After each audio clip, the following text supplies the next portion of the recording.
Liewe gemeente, in ons vorige video het ons gekyk na die begin van Handelinge en vandag wil ek met julle praat oor die struktuur van die hele boek Handelinge.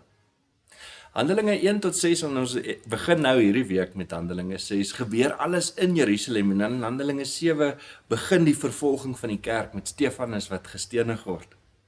Van Handelinge 6 af, Handelinge 6 tot 12, begin die evangelie uitgaan, Judea, Samaria. In Handelinge 1 vers 8 staan daar: julle sal krag ontvang wanneer die Heilige Gees oor julle kom en julle sal my getuies wees in Jerusalem, Judea, Samaria en tot aan die uithoeke van die wêreld. En dis hoe Handelinge in mekaar sit.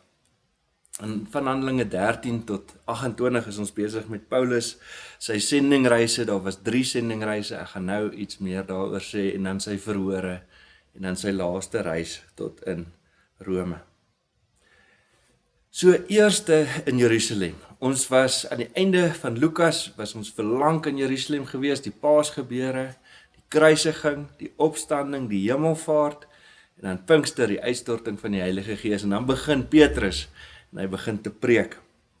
En mense kom tot bekering, 3000 mense op daai dag, hulle word gedoop, hulle word by die getal van die gelowiges gevoeg, die kerk begin te groei, die apostels word gevange geneem, die vervolging begin, ons sien moeilikheid met Ananias en Safira, en nou in Handelinge 6 kyk ons hoe die kerk verder groei, en hoe daar diversiteit in die kerk inkom. Ons sien hoe selfs van die priesters tot bekering kom in Handelinge 6.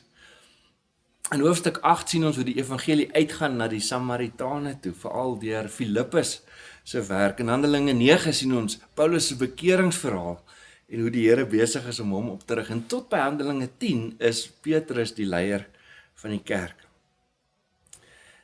In Handelinge 11 en in Handelinge 10 sien ons hoe Romeine tot bekering kom, dit is heidene, en dan sonder die kerk in Handelinge 13 vir Paulus en vir Barnabas af om die evangelie uit te vat. En Paulus onderneem dan 3 sendingreise.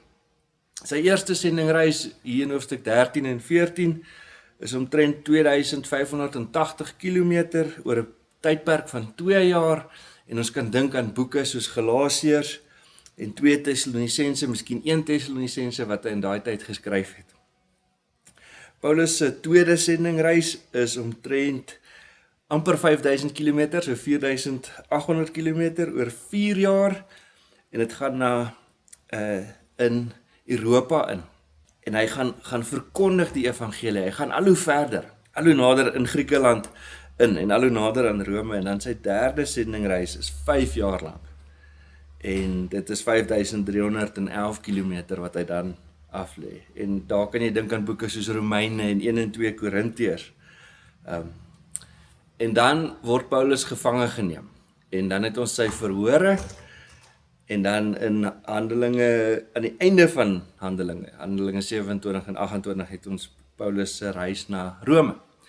En dis die hele boek in kort opgesom. Natuurlik is dit baie meer kompleks en baie meer volledig, en ons sal in die preekreeks ook aan dit aandag gee. Ons wil net vir julle 'n manier gee om hierdie te verstaan en om hierna te kyk dat ons onsself kan oriënteer. So eers is dit Jerusalem, Judea, Samaria, en dan gaan dit algaande weg al hoe meer uit. Die evangelie kom eers na Ethiopië toe, na Afrika toe, voordat dit Europa toe gaan, met Filippus en die Ethiopiër in Handelinge 8.